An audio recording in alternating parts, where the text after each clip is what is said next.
Alors, bonsoir, peuple béni de Dieu. Nous espérons que vous portez tous bien. Ceux qui ont leur Bible, vous pouvez prendre avec moi Deutéronome chapitre 11. Nous lirons du verset 10 au verset 12. Ensuite, nous allons lire le verset 31. Nous allons partager sur le thème « Il faut traverser le Jourdain pour entrer dans la terre promise ». En effet, nous avions partagé sur ce thème la fois passée et nous pensons que le Seigneur voudrait bien que nous puissions y revenir ce soir. Nous allons d'abord lire Deutéronome chapitre 11, 10 à 12 et 31. Il est écrit « Car le pays dont tu vas entrer en possession, c'est un pays, en possession, n'est pas comme les pays d'Égypte, d'où vous êtes sortis, où tu jetais dans les champs ta sémence et les arrosais avec ton pied comme un jardin potager. Le pays que vous allez posséder est un pays de montagnes et de vallées et qui boit les eaux de la pluie du ciel. C'est un pays dont la terre, c'est un pays dont l'Éternel, ton Dieu, prend soin et sur lequel l'Éternel, ton Dieu, a continuellement les yeux du commencement à la fin de l'année. Verset 31. Car vous allez passer le Jourdain pour entrer en possession du pays que l'Éternel, votre Dieu, vous donne. Vous le posséderez et vous y habiterez. Amen. Et bien aimés, pour ceux qui étaient là la semaine passée, nous avions introduit ce thème. En fait, nous étions en train de parler du salut. Et par rapport au salut, nous avions pensé que c'était important de parler de la traversée du Jourdain qui était une condition sine qua non pour avoir accès à la terre promise. Et ce qui était là la fois passée, nous avions dit que la mission de Moïse était composée en deux parties.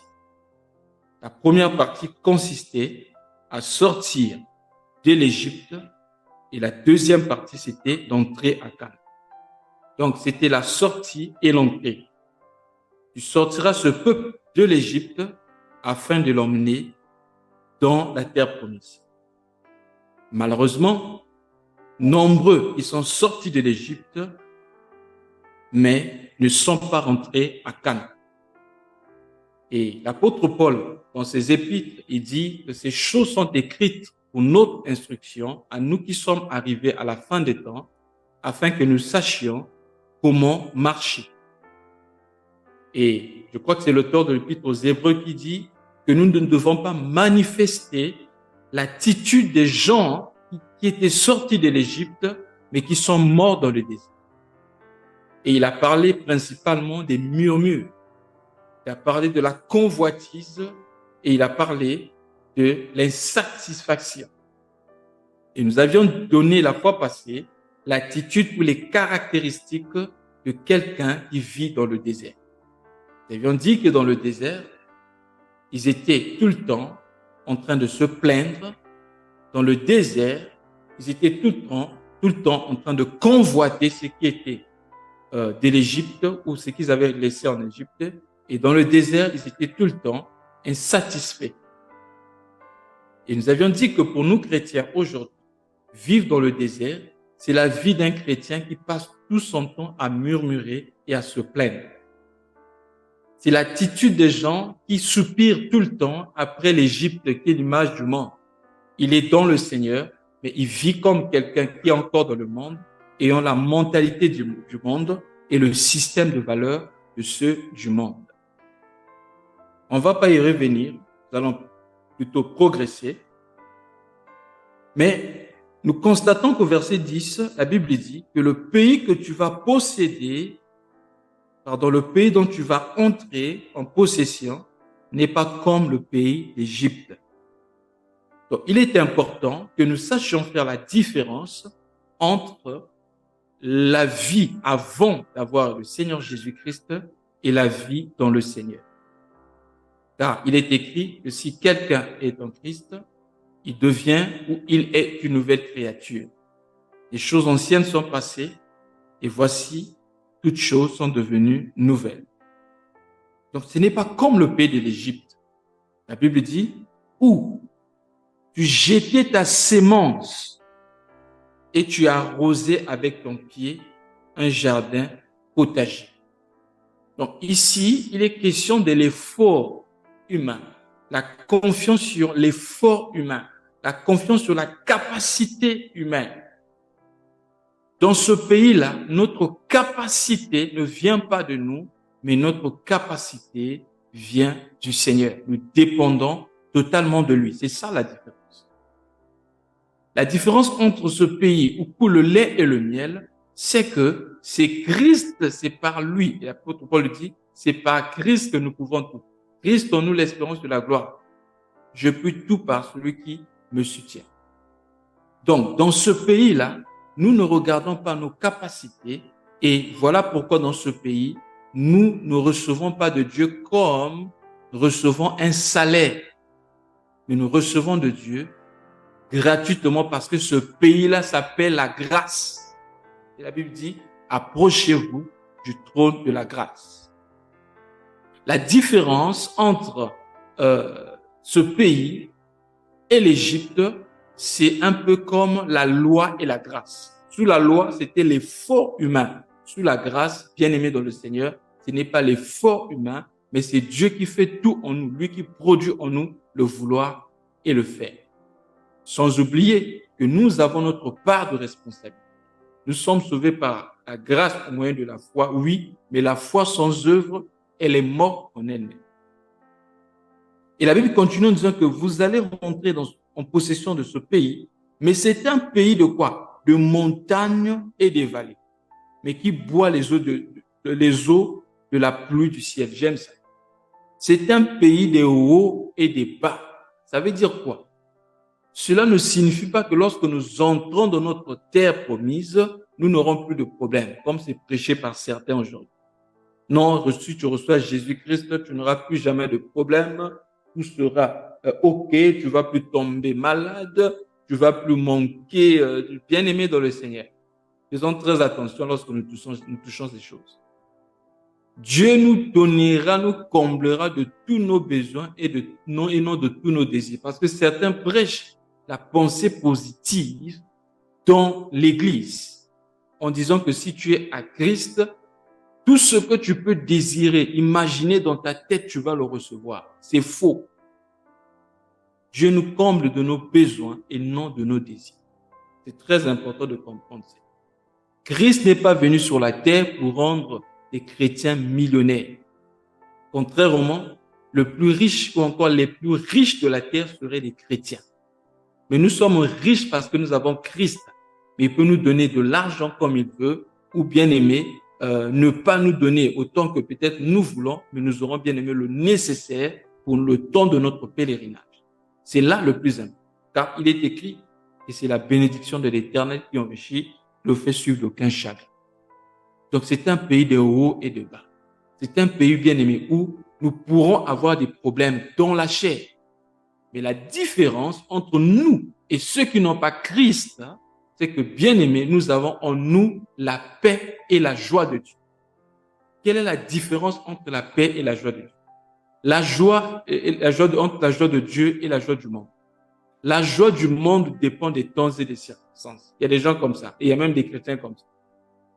Vous les voyez très soucieux, malheureux, attristés, sous la dépression,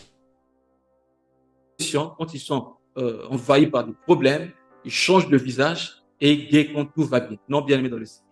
Nous devons apprendre à surmonter cette attitude. C'est très important. Nous devons apprendre à dépendre de la joie de Dieu, car Christ a dit, vous aurez des tribulations dans le monde. Mais moi, je vous donne ma paix, je vous laisse ma paix et je vous donne ma joie. La joie de Dieu ne dépend pas des temps et des circonstances. Voilà pourquoi, vous lirez, dans Actes chapitre 5, je crois qu'il est vers les versets 24, 25 et 29 là-bas. Après les avoir fouettés, ils sont sortis de là. Ils ont été flagellés. Mais ils sont sortis de là, bien-aimés, joyeux d'avoir part aux souffrances de Christ.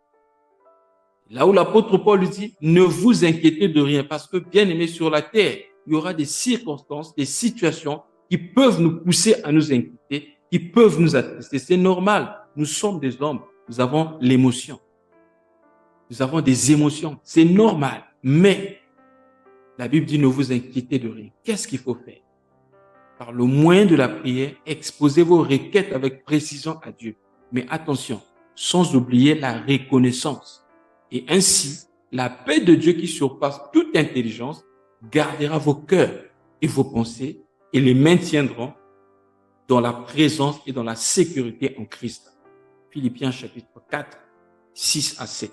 Et la Bible continue que tout ce qui est bon, tout ce qui est vertueux, tout ce qui mérite l'approbation soit l'objet de vos pensées. Philippiens chapitre 4, verset 8.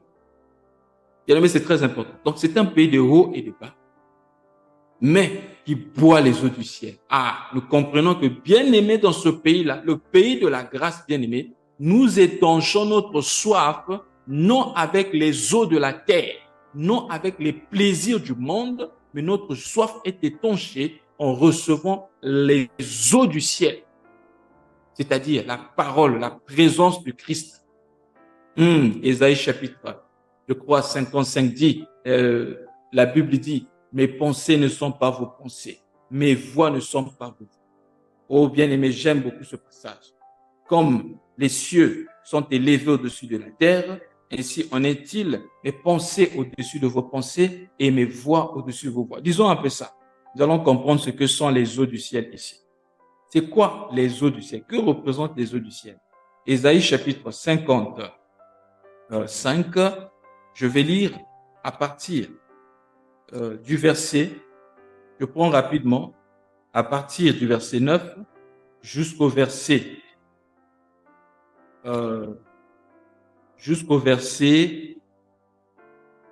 12. Oh, c'est merveilleux ce passage. J'aime beaucoup ce passage.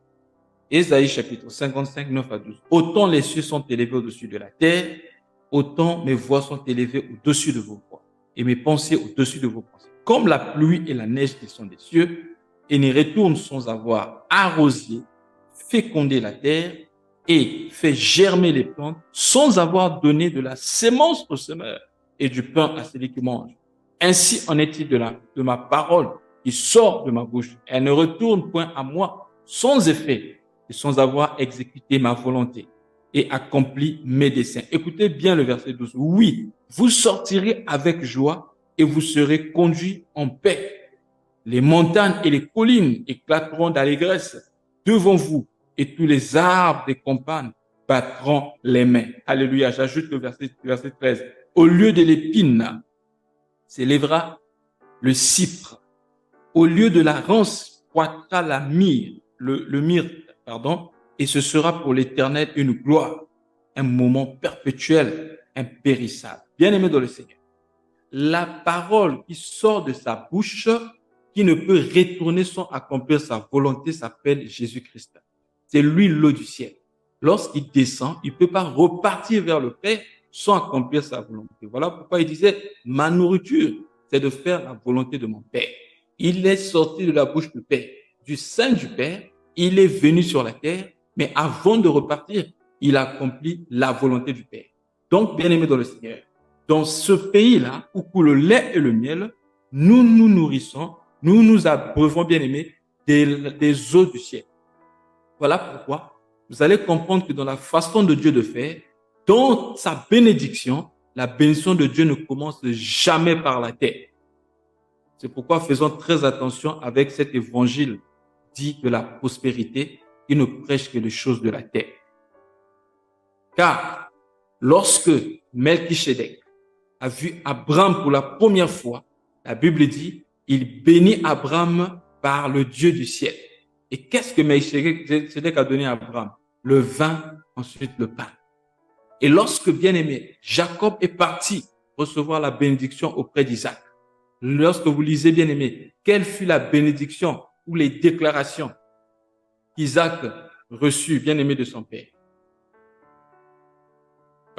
Jacob reçut bien-aimé de son père. Isaac dit à Jacob que Dieu te donne la rosée du ciel et la graisse de la terre. C'est-à-dire le céleste, le ciel et la terre. C'est très important. C'est pourquoi Éphésiens chapitre, je crois, 1er, à partir du verset 3, la Bible dit, nous sommes bénis de toutes sortes de bénédictions dans le lieu céleste en Christ. Parce que si tu n'es pas béni, tu n'as pas encore reçu la bénédiction d'en haut, bien-aimé. La bénédiction d'en bas ne sert à rien. C'est pourquoi la Bible dit, je souhaite que tu prospères à tous égards, comme prospère l'état de ton âme. Donc, ton âme doit d'abord être bénie, bien-aimé. Ainsi, tu sauras gérer la bénédiction physique. Pas le contraire. Donc, c'est un pays qui est abreuvé par les eaux du ciel. Mais pour entrer dans ce pays, frère, pour entrer dans ce pays, il faut traverser le Jourdain. Parce que, bien aimé, ce pays-là représente la présence de Dieu. Nous avons expliqué la fois passée que Jésus-Christ, pour nous faire entrer dans ce pays, il a donné sa vie à la croix, il a accepté de mourir pour nous et il a été déchiré, il a accepté que sa chair soit déchirée afin que nous entrions dans le sein des saints. Donc, le pays où coule le lait et le miel ici, bien aimé dans le Seigneur, c'est la présence continuelle de Dieu. Lorsque nous entrons là-bas, bien aimé, tout devient bien aimé néant. Lorsque nous entrons là-bas, Dieu devient notre tout. Si vous trouvez encore des chrétiens qui, bien aimés, trouvent encore des choses, le matériel a encore beaucoup de place dans leur cœur, comprenez que ces gens-là, Dieu ne vit pas dans leur cœur. Ou plutôt que Dieu n'a pas vraiment une place conséquente dans leur cœur. Ainsi, Jean a dit, n'aimez pas le monde, ni les choses qui sont dans le monde. Car tout ce qui est dans le monde, ici, la convoitise des yeux, la convoitise de la chair et l'orgueil de la vie ne viennent pas du Père, mais viennent du monde. Et celui qui aime le monde, l'amour du Père n'a pas de place dans son cœur. Il faut traverser le Jourdain pour avoir accès dans le lieu très saint. Et comment faire pour traverser le Jourdain? Bien aimé dans le Seigneur, c'est par la repentance, une repentance sincère. Tu ne peux pas chercher la guérison, tu ne peux pas chercher la délivrance si tu n'es pas conscient que tu es lié. Si tu n'es pas conscient que tu es malade, tu ne peux pas chercher un médecin. Mais si tu penses que tu te portes bien, bien aimé dans le Seigneur, tu ne pourras pas chercher le médecin. Donc, bien aimé, le Jourdain ici représente, bien aimé, le lieu de la transformation.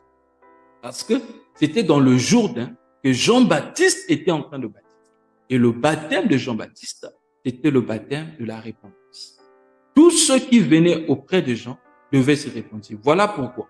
Un jour, pendant que les pharisiens venaient aussi se faire baptiser, il cria en disant à ces gens, race de vipères, qui vous a appris à fuir la colère à venir? Si vous voulez vous faire baptiser, repentez-vous d'abord, changez de comportement, changez de cœur, ne déchirez pas vos vêtements, déchirez vos cœurs. Plusieurs chrétiens aujourd'hui se sont fait baptiser, je me rappelle, dans les églises où nous étions, on disait, avant de rentrer dans le service, il faut se faire baptiser. Du coup, il y avait des gens qui partaient dans le jeu du baptême, pas parce qu'ils voulaient se repentir, seulement parce qu'ils voulaient avoir un poste à l'église. Certains se faisaient baptiser pour entrer bien aimé dans un département, ou parce que sa meilleure copine s'est fait baptiser, lui aussi va dans le jeu du baptême, ou encore un frère qui court après une sœur, à qui on a dit, si tu veux prendre cette sœur, tu dois passer par cette église où te faire baptiser. Il se fait baptiser seulement parce que il veut gagner la sœur. Mais une telle personne, après le baptême, va retourner dans le monde. En fait, il ne retourne pas dans le monde parce qu'il était depuis là dans le monde. Il n'est jamais sorti du monde. Il était toujours dans le monde parce que le monde était toujours en lui. Souvenez-vous de la femme de Lot. Elle était sortie de Sodome et Gomorrhe. Mais Sodome et Gomorrhe était encore dans son cœur. Voilà pourquoi elle s'est transformée en statue de ciel. Ils sont sortis de l'Égypte, mais l'Égypte était encore dans leur cœur. L'Égypte n'était pas encore passée. Bien-aimés, faisons attention. Nous devons passer par le Jourdain pour entrer à Canaan. Tu ne peux pas rentrer à Canaan si tu ne passes pas par le Jourdain. Or, plusieurs aujourd'hui, ils font que, bien-aimés, faire des déclarations prophétiques. Ils ne font que faire des déclarations religieuses. Bien-aimés, des choses qui ne sont pas. Vous savez ce que dit la Bible? Lisons un peu Ésaïe chapitre 54. Parce qu'aujourd'hui, la parole de Dieu est devenue comme un slogan pour plusieurs. Ésaïe chapitre 54 dit, quand la Bible dit toute âme forgée contre moi sera sans effet. Est-ce que, bien aimé, c'est pour tout le monde, cette promesse? Disons un peu ça. Regardez. Ésaïe 54, à partir du verset 16 au verset 17. Je vais lire ça dans la version Louis Ségan et ensuite je lirai ça dans la version Summer. Voici ce qui est écrit. Voici, j'ai créé l'ouvrier qui souffle le charbon au feu et qui fabrique une arme pour son travail. Mais j'ai créé aussi le destructeur pour la briser. Écoutez bien le verset 10. Toute arme forgée contre toi sera sans effet, et toute langue qui s'élèvera en justice contre toi, tu la condamneras. Tel est l'héritage, écoutez bien, tel est l'héritage des serviteurs de l'Éternel. Tel est le salut qui leur viendra de moi. C'est l'héritage des serviteurs, c'est pas pour tout le monde. Et quand on parle des serviteurs de l'Éternel ici, il ne s'agit pas ici des pasteurs, parce qu'aujourd'hui, quand on dit il est serviteur ou servante de Dieu, donc elle est prédicatrice, il est prédicateur. Non, serviteur de l'Éternel, bien-aimé. Servir, ce n'est pas prêcher. Servir, bien-aimé, c'est lorsque nous donnons notre vie totalement à Dieu comme un sacrifice. Disons Romains chapitre 12, 1 à 2. Je vous conjure par les compassions de Dieu à offrir vos corps comme un sacrifice vivant, ce qui sera de votre part un culte raisonnable. Et le Seigneur Jésus, lorsque Satan lui a dit, si tu m'adores, je te donnerai tout ceci, il a dit, tu adoreras l'Éternel lui seul et lui seul tu le serviras. Quand on parle du service, ce n'est pas prêcher. Quand on parle du serviteur de Dieu, ce n'est pas le prédicateur, ce n'est pas le prophète ou le pasteur. Tout enfant de Dieu est serviteur de Dieu. Voilà pourquoi Marie dit à l'ange que tout cela se fasse à ta servante telle que tu le veux. Lisons un peu Ésaïe 54, je lis seulement le verset 17, avec la version Semeur, comme j'avais dit. Toute âme fabriquée pour te faire du mal n'atteindra pas son but. Et tu pourras confondre tous tes accusateurs en jugement, car tel est l'apanage des serviteurs de l'Éternel. C'est ainsi que je leur fais justice. L'Éternel le déclare. Voyez? Donc la parole de Dieu ne doit pas être comme des slogans, mais nous devons la vivre pour l'expérimenter et l'exprimer autour de nous. Bien-aimés, il faut traverser le Jourdain si tu veux voir la gloire de Dieu. Oh, bien-aimés dans le Seigneur, je vais, pour atterrir, citer seulement 2 personnes. Vous savez que lorsque Élie devait se séparer d'Élisée, tout le monde savait qu'Élie devait se séparer d'Élisée. Mais ils se sont déplacés en passant 4 étapes. Je ne vais pas citer ces étapes-là, c'est prophétique, c'est important, mais vu le temps va aller vite.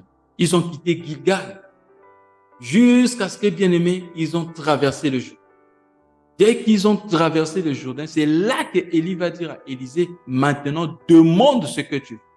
Parce que, bien aimé, tu ne peux pas demander quelque chose à Dieu si tu es encore de l'autre côté du Jourdain. On demande à Dieu lorsqu'on se trouve bien aimé, lorsqu'on traverse le Jourdain, on peut demander. Pourquoi? Parce que lorsqu'on traverse le Jourdain, on expérimente ce qu'on appelle la nouvelle naissance. Alléluia. Lisons quelque chose dans le livre de 2 Rois. Ce qui s'est passé avec un homme lépreux qu'on appelait Aman, pas Aman, plutôt Naaman, le Syrien. Nous allons comprendre quelque chose ici. 2 Rois chapitre 5. La Bible dit qu'il y avait un homme qui jouissait de la faveur de son maître. Il était puissant. Cet homme, on le craignait. Son maître, le roi, l'aimait. Il était un peu comme le ministre de la défense de la Syrie. Mais cet homme, vaillant et fort, était lépreux. J'aimerais dire quelque chose, frère. Il y a des choses que l'argent ne peut pas faire. L'argent ne peut pas résoudre tous les problèmes. Nous devons le savoir. L'argent est limité. La confiance du roi ne peut pas résoudre tous les problèmes. L'approbation du roi ou des hommes ne peut pas résoudre les problèmes. Et la Bible dit que cet homme était lépreux. Il était bloqué. Mais il y avait une jeune fille, le verset 2, une petite fille du pays d'Israël qui était en service de la femme de Naaman. Oh, bien-aimé dans le Seigneur, je vais attirer notre attention ici sur l'hospitalité. Si cette petite n'était pas bien traitée dans la maison de Naaman, certainement, elle ne devait pas chercher le bien pour le mari de la femme de Naaman, de sa maîtresse. Elle ne devait pas chercher le bien de Naaman. Mais c'est parce que certainement, elle était bien traitée. Et cette fille va dire, ô roi, ô Seigneur, si mon Seigneur se trouvait auprès du prophète qui est à Samarie, le prophète le guérirait de sa lèpre. Parce que cette fille-là connaissait la capacité qu'avait Élisée. C'était une façon d'évangéliser. Parce que la lèpre ici peut représenter aussi, bien aimé, le péché. Regardez ce qu'il y a. Cet homme va vers Élisée. Quand il arrive au verset 8, lorsque Élisée, homme de Dieu, apprit que le roi d'Israël avait déchiré ses vêtements, il envoya dire au roi, pourquoi es-tu abattu? Laisse-le venir à moi et il saura qu'il y a un prophète en Israël. Alors, quand Naaman arrive, qu'est-ce qui se passe? Le verset 10, Élisée lui fit dire par un messager, va, lave-toi 7 fois dans le Jourdain. Ta chair redeviendra saine et tu seras pur. Comme cet homme-là venait en position de vainqueur, avec beaucoup de biens, lui croyait que sa richesse était plus que l'homme de Dieu. Oh, que Dieu nous donne en ce temps de la fin des hommes de Dieu qui ne fléchissent pas les genoux devant les hommes à cause de l'argent, à cause de leur position, à cause des biens matériels. Élisée, c'est le type de serviteur qui ne fléchit pas les genoux devant, des serviteurs qui ne fléchissent pas les genoux devant l'argent. Élisée lui dit, va te laver dans le Jourdain. Le secret de sa guérison, c'était le Jourdain. Et écoutez sa réaction. Cet homme dit, Naaman fut irrité. L'homme de Dieu lui donne une parole. Le secret de sa guérison, la Bible dit, cet homme fut irrité et il s'en alla en disant, voici, je me disais, il sortira vers moi, il se présentera lui-même. Il invoquera le nom de l'Éternel, son Dieu. Il agitera sa main sur la place et guérira le lépreux. Les fleuves, il commence à citer. Les fleuves de Damas, l'Abana, la Parpa, ne valent-ils pas mieux que toutes les eaux d'Israël? Vous voyez, tu viens vers le Seigneur, mais tu viens avec des calculs. Il y a des gens comme ça. Il sait déjà comment Dieu va faire pour le guérir. J'ai vu des chrétiens comme ça. Tout le temps, ils viennent toujours en retard à l'église. Et ils attendent seulement le moment de la parole et surtout le moment précieux, le moment de l'imposition des mains. Avec des gens mal aussi affermis dans les Écritures qui appellent ce moment-là, non, c'est le ministère qui commence. Donc, c'est comme si prêcher, ce n'était pas le ministère. Le ministère commence quand on commence à imposer les mains. Pour nous, c'est le moment, le ministère commence, le temps du ministère. Donc, eux, ils attendent seulement l'imposition des mains. Donc, il vient vers Dieu comme quelqu'un qui va voir le médecin, qui va dire au médecin ce que le médecin va faire. Ce que le médecin va faire. Donc, il venait déjà avec ses calculs. Pour être guéri, il faut que cet homme-là sorte lui-même, puisque je suis important. Je suis quand même le second du pays. Il doit venir devant moi et m'imposer les mains. Bien-aimé dans le Seigneur, Élisée ne regardait pas tout ça. Parce qu'Élisée connaissait sa procédure, qu'il allait se jeter dans le Jourdain. Parce que le secret de voir la face de Dieu sur le Jourdain. Ici, Élisée, c'est l'image de Dieu. Tu ne peux pas voir Dieu si tu n'es pas encore passé par le Jourdain. Voilà pourquoi un de ses serviteurs lui dit, mon Seigneur, si on t'avait demandé quelque chose de difficile, tu allais faire. On te dit d'aller te jeter. Jette-toi, on ne sait jamais. Et quand il s'est jeté 7 fois dans le Jourdain, écoutez bien, la Bible dit, sa peau devint comme la peau d'un enfant. Je vais lire ça au verset 14. Alors, il descendit et se plongea 7 fois dans le Jourdain, selon la parole de l'homme de Dieu, et sa chair redevint comme la chair d'un jeune enfant, et il fut pur. Bien aimé, vous voyez ici, la nouvelle naissance. Là, Naaman était né de nouveau. Voilà pourquoi le verset qui suit, le verset 15 dit, Naaman retourna vers l'homme de Dieu avec toute sa suite. Là, il pouvait maintenant voir l'homme de Dieu. Par conséquent, il pouvait maintenant voir Dieu. Sans le Jourdain, sans le passage du Jourdain, bien-aimé dans le Seigneur, tu ne peux pas voir le Seigneur. C'est pourquoi la Bible dit, cherchez la paix avec tous et la sanctification sans laquelle personne ne verra Dieu. Que Dieu vous bénisse. Nous continuerons prochainement s'il le permet. Amen.